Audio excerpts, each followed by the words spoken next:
धाकड़ खबर, बेखौफज़ुमा बेबाक अंदाज। धाकड़ खबर में आपका स्वागत है। मैं आपके साथ हूं अकरम रईस खान। वैश्विक हलचल, जी हां, वैश्विक हलचल का वो ताजा बुलेटिन लेकर एक बार फिर से आपके सामने हाजिर हो चुके हैं, जिसमें हम बात करते हैं देश दुनिया ही नहीं, गाजा, फिलिस्तीन, इजराइल और ईरान से जुड़ी खबरों के साथ साथ लेबनान की भी, क्योंकि लेबनान भी जब से इजराइल ने हमला शुरू किया है पिछले 1 साल से चर्चा में था, लेकिन अब तो सीधे सीधे पूरी तरह चर्चा का केंद्र ही बन गया है। और उसी के साथ साथ दुनिया में आवाज उठने लगी है कि क्या यहीं से तीसरा विश्व युद्ध शुरू होगा या यहां से इजराइल और बड़ा रूप लेकर खड़ा हो जाएगा। वैसे 2 दिन हम ये बुलेटिन आपके सामने नहीं रख पाए हैं और उस दौरान दो बड़ी घटनाएं हुई हैं। एक, याहिया सिनवार इस दुनिया में नहीं रहे, हमास ने इस बात की पुष्टि कर दी।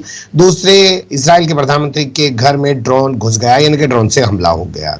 तो इन तमाम चीजों पर आज बात करेंगे और हमारे साथ जुड़ने जा रहे हैं फिर से एक बार कृष्णकांत जी, यानी कि केजी, जो भारतीय वायुसेना के रिटायर्ड ऑफिसर हैं और जियो पॉलिटिक्स पर वाकई में अपनी पैनी और गहरी नजर रखते हैं। बहुत शुक्रिया साहब वक्त देने के लिए। थैंक यू मिस्टर अकरम। शुरुआत करते हैं भारत से जुड़ी खबरों को लेकर, क्योंकि भारतीय हैं तो सबसे पहले आप जानते ही हैं, भारत से जुड़ी खबरें आपके सामने रखते हैं। निखिल गुप्ता की खूब चर्चा हो रही थी अमेरिका में, और साथ में कहा जा रहा था कि अजीत डोभाल को भी नोटिस जारी कर दिया। नरेंद्र मोदी अमेरिका गए तो अजीत डोभाल उनके साथ इसलिए नहीं गए, कहीं उनको FBI या यहाँ की जो भी एजेंसियां होती है वो कोई हिरासत में न लेने, पूछताछ शुरू न कर दें। लेकिन अब एक और नाम उभर गया, विकास यादव। कौन है सर ये विकास यादव? विकास यादव अमेरिकी डिपार्टमेंट का, गवर्नमेंट का कहना है कि भारतीय खुफिया विभाग से जुड़े हुए इंसान है। 35 से 40 वर्ष के बीच में उम्र है इनका, और बेसिक इनको ट्रेनिंग भी है मिलिट्री वगैरह में। और जो पैसा दिया गया था इन्हीं के माध्यम से दिया गया था, जिस शूटर की इन लोगों ने हायर किया था अमेरिका में या कनाडा में, पहले एक बंदे को मार दिया था। तो उस मामले को लेकर अब उनके पास, कहते हैं, पास प्रमाण भी है। यह जब बातें आई थी तो भारत ने, कनाडा से तो सीधे के सीधे दो मुंह बातें नहीं हो रही, लेकिन अमेरिका के सामने वह चीज नहीं हुई है। अमेरिका से इन्होंने कहा है कि हम इसकी तहकीकात करेंगे, हमको पूरे साथ है। और इस विकास यादव को दिसंबर में, पिछले ही साल दिसंबर में, दिल्ली पुलिस ने किसी अन्य मामले में गिरफ्तार कर लिया, और वह है कि इनके ऊपर किसी छोटे मोटे पूंजीपति ने आरोप लगाया कि इनको पकड़ के इनसे एक्सटॉर्शन मांग रहे थे और कह रहे थे कि इनका है जो गुजरात में एक जेल में जो बंद है, जिनका नाम अभी उभरा है, बिश्नोई गैंग। जी, बिश्नोई गैंग से ये मतलब नाता रखते हैं, उसके मामले में कर रहे थे, तो उस मामले में पकड़ कर रखा हुआ है कि नहीं ये कहना मुश्किल है। और भारत सरकार ने कहा कि जो भी होगा हम करेंगे, और इसके प्रत्यार्पण की मांग अमेरिका कर सकता है या कर चुका है ऑलरेडी। और इस पे भारत का जवाब मोस्ट प्रोबेबली ना होगा। यदि भारतीय सीक्रेट एजेंसी के कहीं से भी जुटे हुए हैं और इस तरह की चीजों में सामने आ रहे हैं तो बिल्कुल नहीं आएंगे, क्योंकि भारत अमेरिका के बीच से प्रत्यार्पण मतलब कि बदलने की जहां तक बात है, एक दूसरे के कैदियों को देने की बात है या एक दूसरे पर संदेह देने की बात है, समझौता होने के बावजूद भी ये नहीं देगा, क्योंकि अमेरिका ने भी पीछे में ना दिया हुआ है। तो इस पर तनाव बढ़ने की संभावना होती है। जी, सवाल यहाँ पे 2 उठते हैं सर। विकास यादव को क्या इसीलिए एक मुकदमे में, ऐसे मुकदमे में गिरफ्तार कर लिया गया ताकि उसको यहाँ की जेल में रखा जाए, वो अमेरिका ना जा पाए? क्योंकि हमने देखा कैसे निखिल गुप्ता को अमेरिकी एजेंसियां प्रत्युत्तर करके अपने देश में वापस ले आई हैं, और कनाडा से हमारी तनातनी चल रही है। तो ये संयोग है क्या? मुझे लगता है संयोग नहीं है, क्योंकि जब ये बातें उठी थी उसके बाद से दिसंबर में ही, उस समय इस तथाकथित बिश्नोई गैंग का तो खुलासा भी नहीं होता, गुजरात में बंद है। हाल फिलहाल में आया और कनाडा का हंगामा हुआ है, और जेल में ऐसे लोग जाते हैं, चाहे वो बाबा लोग हों, संत लोग हों, जो भी हो, उन्हें सब सुविधाएं मिलती है। कोई भी ऐसी सुविधा ना मिलती है, बल्कि बीच में पेरोल पे भी आते हैं, चुनावी धरने प्रदर्शन में भी शामिल होते हैं, रैली में भी शामिल होते हैं, और हर तरह की वो गुंडागर्दी, और बाहर में जहां तक है बिश्नोई गैंग की बात, वो सारे काम करते हैं। वैसे ये भी होंगे। इनको कहा गया कि कुछ दिन रहो जब तक मसला शांत ना हो जाए। तो यह अनायास नहीं लग रहा है, यह जानबूझ के इनको प्रोटेक्शन देने के लिए दिल्ली सरकार ने एक अच्छे से उसमें करके रखा हुआ है। जी, कनाडा की विदेश मंत्री की क्यों चर्चा हो रही है इस बीच? कनाडा के विदेश मंत्री मांग कर रहे हैं, उन्होंने बोला हुआ है कि हम यह स्वीकार नहीं करेंगे कि कनाडा के नागरिकों के खिलाफ कोई भी बाहर की शक्तियां आके उन पर कार्रवाई करे। यह हमारा अंदरूनी मामला है, हमारी सार्वभौमिकता है और यह हम बर्दाश्त नहीं करेंगे और हमें ताकत बनता है कि हम इसके खिलाफ आवाज ही नहीं उठाए, कार्रवाई भी करें। और क्या कार्रवाई करेंगे मुझे नहीं पता है, लेकिन वह उस फाइव आइज के मेंबर हैं जिसका अमेरिका इंग्लैंड भी है, तो निश्चित रूप से उनकी ताकतें जो है सो बढ़ रही हैं। फिर भी यहाँ पे अमेरिकी चुप्पी या कुछ हद तक खामोशी का आधार करता है कि अंदर से वह लोग ब्लैकमेल कर रहे हैं इंडिया को कि तुम क्या क्या करो क्या नहीं करो। यहाँ के आर्म्स अम्युनिशन जैसे जा रहे हैं, इनडायरेक्टली जहाजों से आ रहे हैं, कुछ पकड़े जा रहे हैं, इजराइल को जा रहे हैं, दूसरे तरह की चीजें आ रही हैं। रूस से जो तेल खरीद रहे हैं, ईरान से खरीद रहे हैं, घूम फिर के इन्हीं लोगों के पास जा रहा है, यानी अमेरिका उनके पास जा रहा है। तो ये सब चीजें वह इंडिया से करवा रहे हैं। इन एक दो या तो गलती हुई है, जानबूझ की हुई है, या हो सकता है भारत सही में उसमें हिस्सा नहीं लिया हो, कहना मुश्किल है। जी चलिए, आपने एक शब्द इस्तेमाल किया है, करवा रहे हैं या गलती से वो चीजें कर रहे हैं। ये अगली जो खबर है वो भी इसी शब्द लाइन से ताल्लुक रखती है। त्रिपुरा में मौजूद हैं बांग्लादेश की पूर्व प्रधानमंत्री शेख हसीना। अभी तक पता ही नहीं चला था, 5 अगस्त को उनका तख्ता पलट हुआ, 2.5 महीने से ज्यादा का वक्त हो गया है।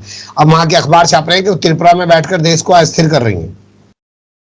अब देश को स्थिर करने के लिए त्रिपुरा में होना जरूरी नहीं है, दिल्ली से भी कर सकती थी। वैसे कहने के लिए एक इनकी बहन भी छोटी है, वो भी इनके साथ है, नाम है शेख रेहाना। तो जो भी है, यदि त्रिपुरा में बेस बनाने को आदेश मिल चुका है या क्लियरेंस मिल चुका है इंडियन गवर्नमेंट के द्वारा, तो इसमें कोई आश्चर्य की बात नहीं होगी। लेकिन अभी तक जो भी बांग्लादेश ने कहा है वह तकरीबन वह उसी आधार पर कहा है कि वो एक अंदाजा लगा रहे हैं, अरेस्ट वारंट वगैरह इशू कर रहे हैं, भारत के पास भी अप्रोच करेंगे कि इनका वापस हमारे देश भेजो, इस तरह के समझौता के अधीन दोनों हैं। तो आगे देखने की बात क्या होती है। और यदि वहां आधार सही में बनाते हैं, बहुत पहले मुझे याद है बचपन में जब मैं स्टूडेंट था, पूर्णिया गया हुआ था किसी काम से, तो वहां पे कई नेपालियों से मिला जो वहां गढ़ बना था कांग्रेस के जमाने में, जो कि वहां के राजा के खिलाफ काम कर रहे थे और बड़ी आराम से घूम फिर रहे थे, सब काम कर रहे थे।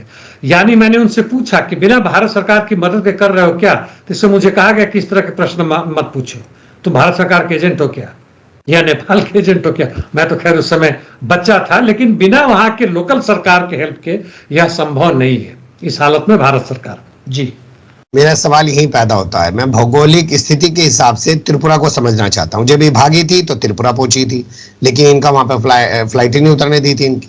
फिर ये किसी तरीके से दिल्ली पहुंच गए और गाजियाबाद के हिंडन एयरबेस पे इनका विमान को जो है लैंड करा गया, और उसके बाद से कहाँ थी, सुर्खियों में भी चर्चा नहीं थी।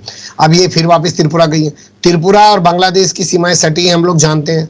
क्या जानबूझ के त्रिपुरा चुन रही है? और ये कलकत्ता इसलिए नहीं चुना क्योंकि अब इनके संबंध जो है ममता बनर्जी से पहले वाले नहीं रहे?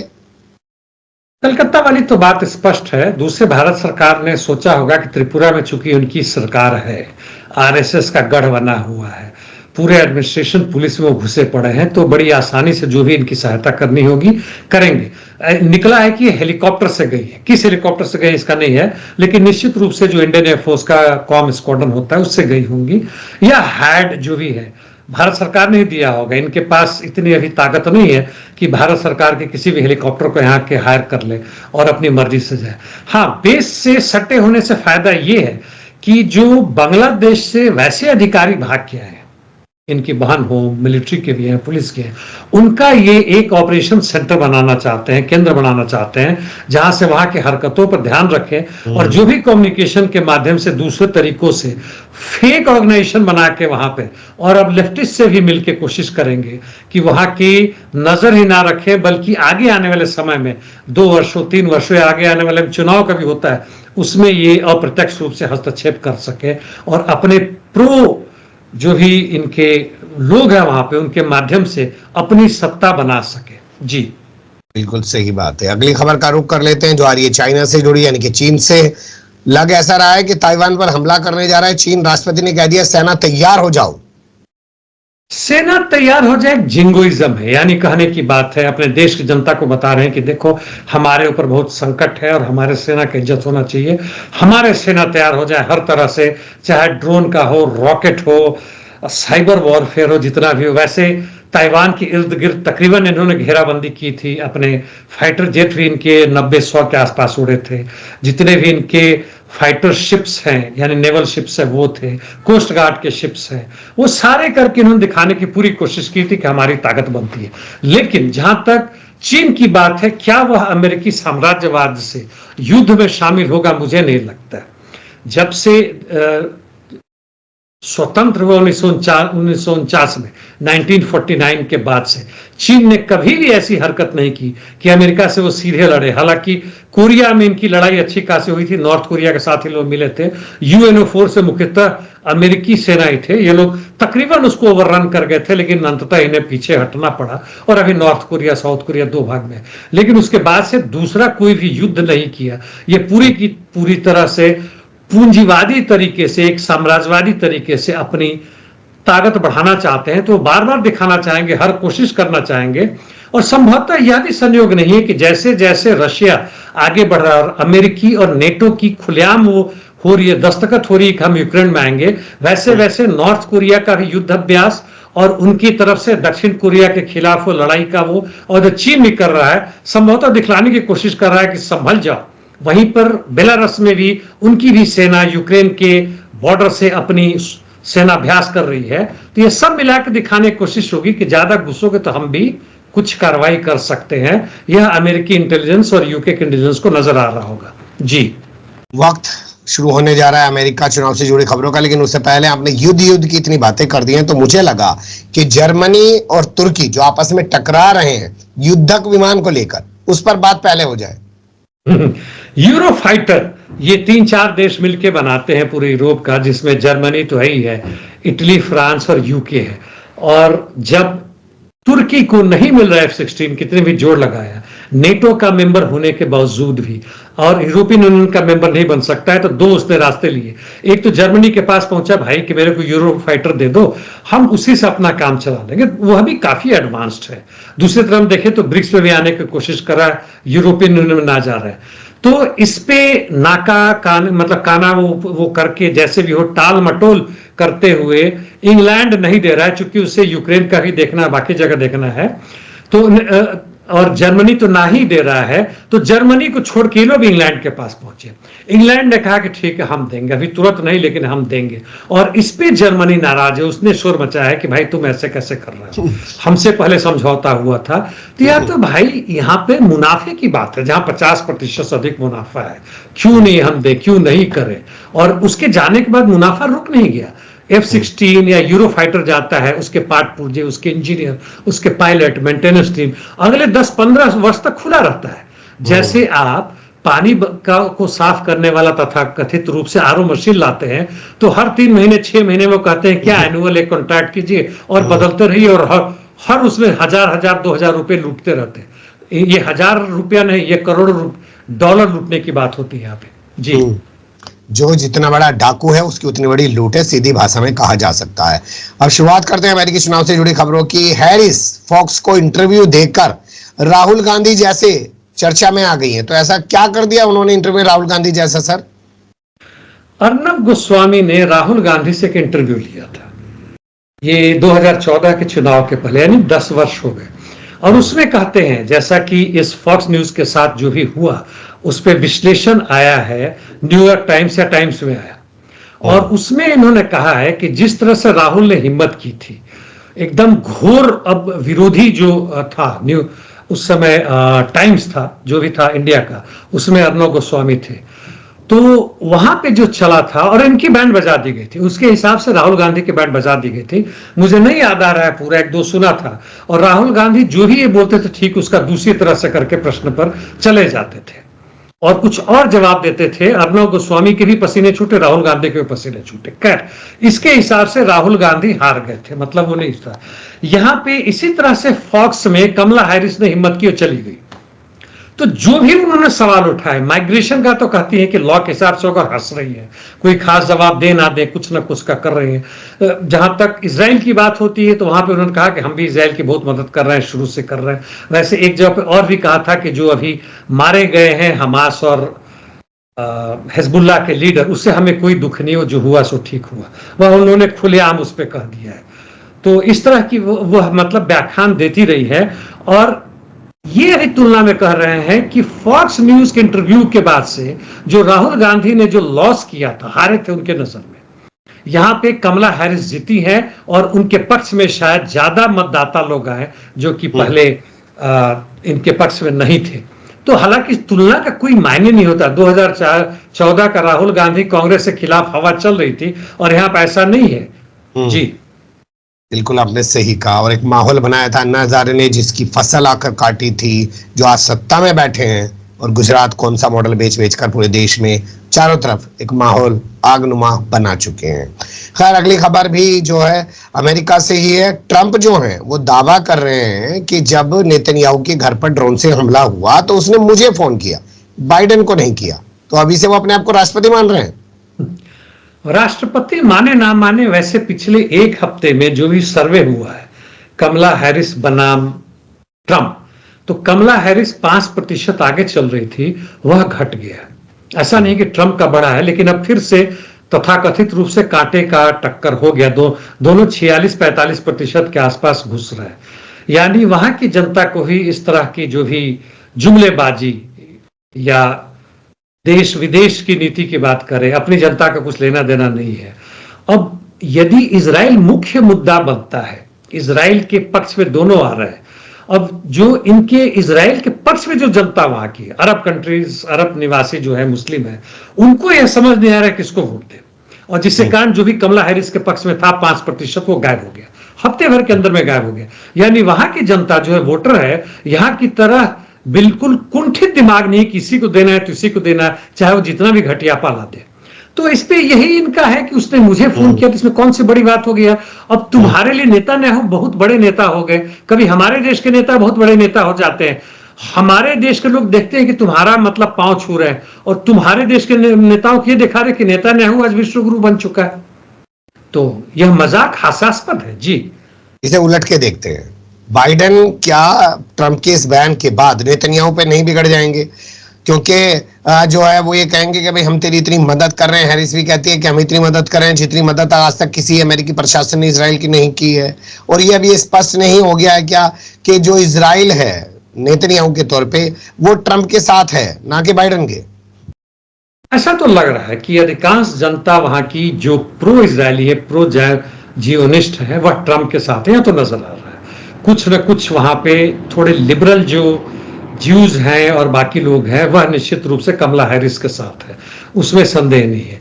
लेकिन अभी का जो मसला हो गया है, अमेरिकी जनता यह समझने में असमर्थ हो रही है। बल्कि मुझे आश्चर्य होता है कि क्यों नहीं समझ पा रही है कि दोनों के दोनों उतने ही भयावह उनके भविष्य के लिए और वर्तमान के लिए, अभी के लिए, यह उनको नजर नहीं आ रहा है। 20 बिलियन से अधिक या 30 बिलियन डॉलर जो है मदद ये केवल यूक्रेन को दे चुके हैं। वो कहां से गया? अपने जेब से तो नहीं देते। वहां तो ये तो नहीं हो रहा है कि मैं तुम्हें इतना दे दूं और जनता कह रही है दे दो और तालियां बजा रही है।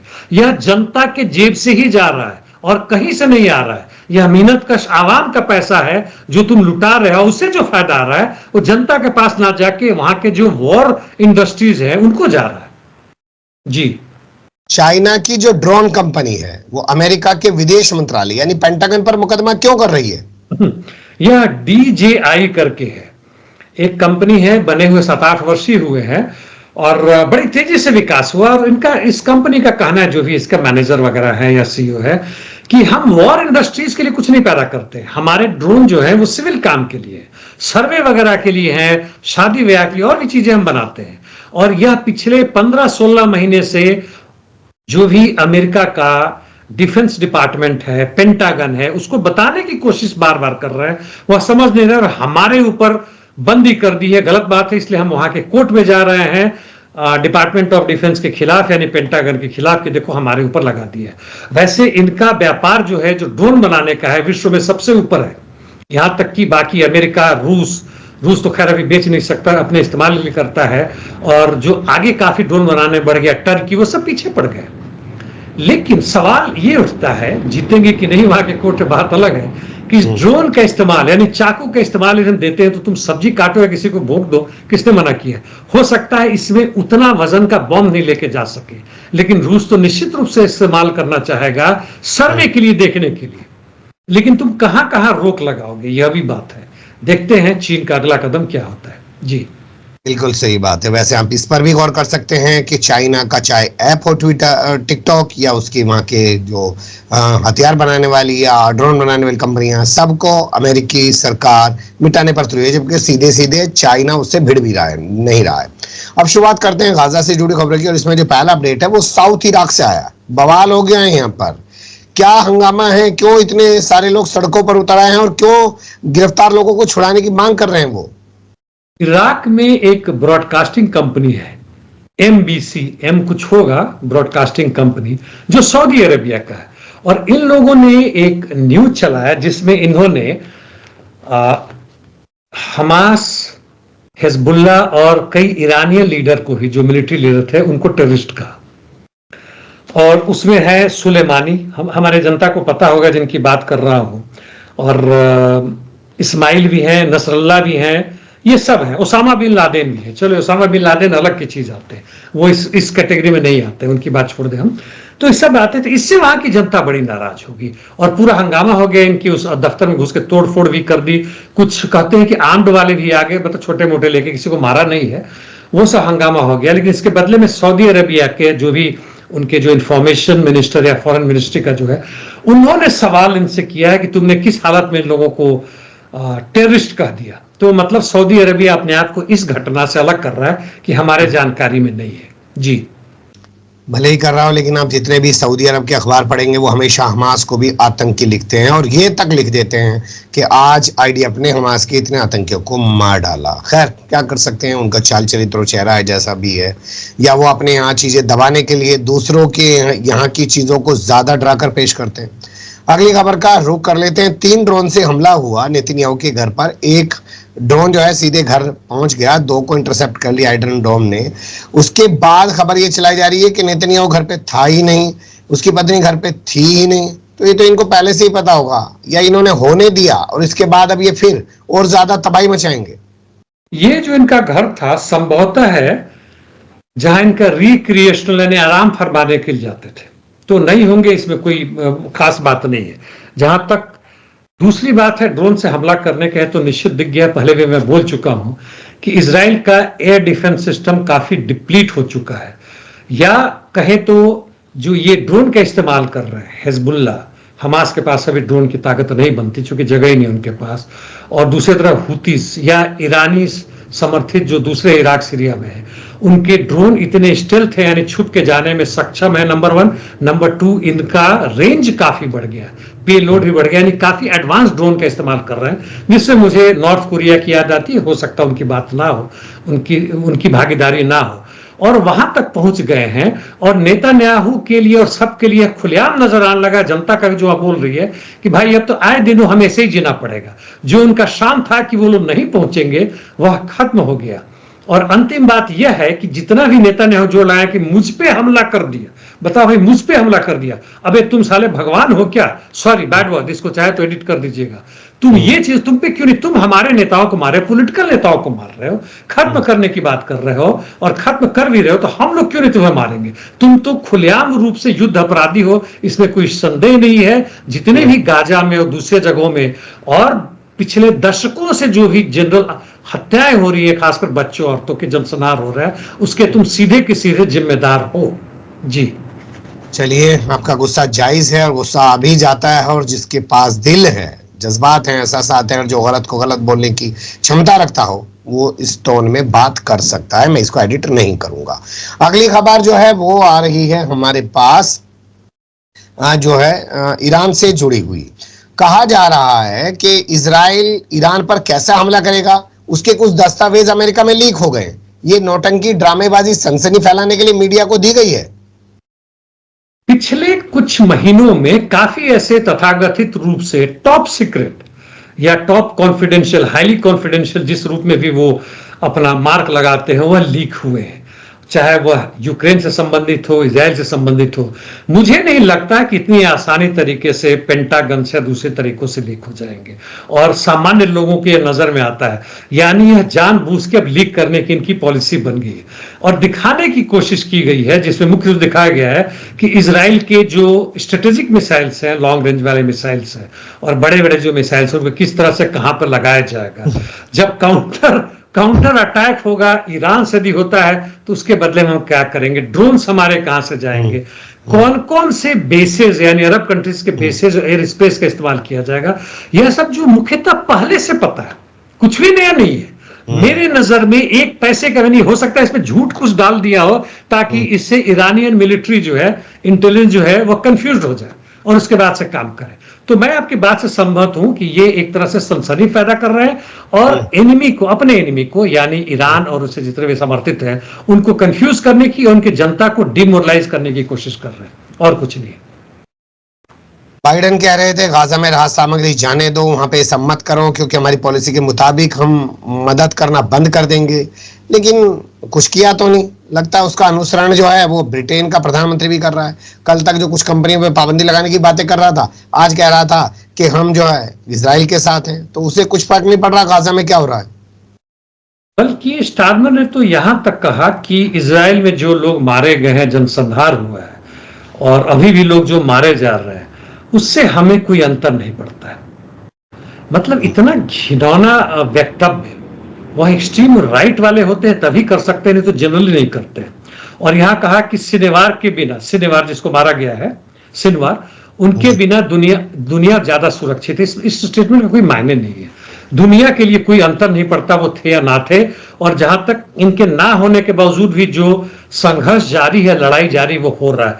यह हमास के साथ साथ हमने देखा है हिजबुल्ला ने सीख लिया है, उनका कंट्रोल सिस्टम बड़ा ही डिसेंट्रलाइज्ड है, इंडिपेंडेंट रूप से काम करता है, ना भी मिलता है। तो यह एक प्रशंसा की बात है दूसरे देशों के मिलिट्री से, और जो खासकर वैसे लोग जो कि एक आर्म्ड इंसरेक्शन यानी क्रांति करना चाहते हैं, जैसे ब्राजील हो या कहीं भी हो, यदि खड़ा करना चाहते हैं, स्पेशली लैटिन अमेरिका के दूसरे देशों में, अर्जेंटीना में, उन्हें इसे सबक लेना चाहिए कि किस तरह के काम करें।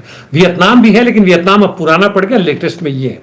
तो ये जो है, ये लोग बड़े घिनौने लोग हैं। जहां तक सऊदी अरबिया की बात है, कहते हैं कि अमेरिका ने कहा है कि जो मानवीय सहायता ना पहुंचाने देगा तो हम आर्म्स एम्युनिशन बंद कर देंगे। अब ये समय हो गया कि दिखाएं।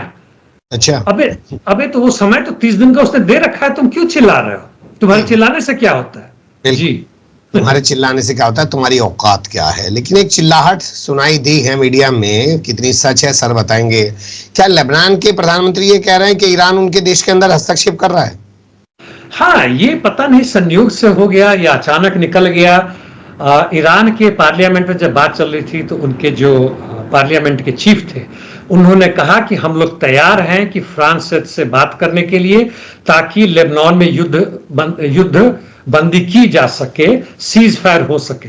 तो वो भूल गए कि लेबनान इंडिपेंडेंट देश है। लेबनान जो है वह हमास नहीं है कि उनकी बिहाफ पे बात करेंगे। इस पे वहां के जो देख रेख के लिए है भी, मतलब चुनाव होना बाकी है, तो प्रधानमंत्री हाँ, तो उन्होंने कहा कि भाई ये गलत बात है, हम अपना बात खुद करेंगे। इन्हें मौका मिला है बोलने का, और जहां तक मैं समझता हूं कि ईरान के राष्ट्रपति, विदेश मंत्री या जो भी ऐसे लोग हैं वहां के पार्लियामेंट के चीफ हो, इन सबको इस पर ध्यान रखना चाहिए कि भाई लेबनान को अपना हिस्सा ना समझे, भले ही गलती से हो, इसमें अपनी माफी मांग सकते हैं वो। जी, तुर्की पहुंच गए ईरान के विदेश मंत्री, बहुत सारे मध्य एशिया के दौरा करते हुए, और वहां एर्दोगान से मिल रहे हैं। क्या लगता है इस मुलाकात के कुछ मायने हैं? इसके पहले मैं बताऊं कि यह 2-3 दिन पहले घटना है। मैंने फोटो देखा, उनका वीडियो नहीं था, फोटो देखा कि यह तुर्की के, वैसे विदेश मंत्री काफी देशों में, अरब देशों में घूम रहे हैं, नए बने हैं, कर रहे हैं। तो वहां पे इन्होंने इसके राजा से मिले हैं, राजा है जो भी उनके कहते हैं, जॉर्डन किंग से मिले, है ना। किंग का चेहरा बिल्कुल उड़ा हुआ था, जैसे लग रहा था कि डर रहे हैं, पेशो पेश पड़ गए, क्योंकि वहां ये वक्तव्य दे रहे हैं कि हमें युद्ध बंदी करवानी है, हमें इजराइल जो कर रहा है वह गलत कर रहा है, उसको पनिशमेंट देनी चाहिए, लड़ना चाहिए। यह तो पूरे अमेरिकी, मतलब दशकों से इनका खानदान, इनके यह भी कहीं इंग्लैंड से पढ़े हुए, बेटा बेटी सब इनकी अमेरिका से पढ़ी हुई, इजराइल के साथ इनका अच्छा संबंध है। और इनको समझ नहीं आ रहा था, जैसे चूहे क्या कहते हैं कि सांप के गले में यदि चूहा मुंह में फंस जाए, ना फेंक पाता है ना निगल पाता है दुर्गंध के कारण, वही हालत इनकी बन गई थी। अब जहां तक गए सऊदी अरबिया, तो सऊदी अरबिया ये लोग पक्के पकटाए लोग हैं। ऐसे 8 देश हैं या 8 से 10 देश हैं जहां पूरी अमेरिकी सेना के वहां पे 2-2 हजार, 5-5 हजार, 8-8 हजार है, उनका व्यापार है, उनका हर तरह का संबंध है, हॉटलाइन है, और पूरा एयर स्पेस इनका इस्तेमाल होता है हमास, हिजबुल्ला और यहां तक कि यमन यानी हुतीज, और ईरान पे होगा तो होगा। ईरान से जो भी पहली बार जो आक्रमण हुआ था पूरे इन्हीं बेस से, साइप्रस अलग है लेकिन वहां का भी इस्तेमाल हुआ था, और पूरे के पूरे फाइटर उड़ के जितने भी मिसाइल और ड्रोन आ रहे थे इसको 50% इन लोगों ने मार गिराया था। तो सऊदी अरबिया की जहां तक बात है, बातचीत का क्या नतीजा निकलेगा मुझे नहीं पता। व्यापार की जरूर बातें हुई कि हमारा तेल उधर से आने दो, उधर से आने दो, जो तुर्की में उससे क्या कहते हैं अजरबैजान या आर्मेनिया से आ रहा है, उसके बारे में कुछ बातचीत, ये सब चीजें हुई होंगी। जी, तो रूस के राष्ट्रपति और ईरान के राष्ट्रपति में फिर से एक बार मुलाकात होने वाली है, और इस बार बहाना है ब्रिक्स सम्मेलन का। यह महत्वपूर्ण होगा इस बार। वैसे ब्रिक्स का भी इस पे हम लोग को चर्चा करनी चाहिए बाद में कभी।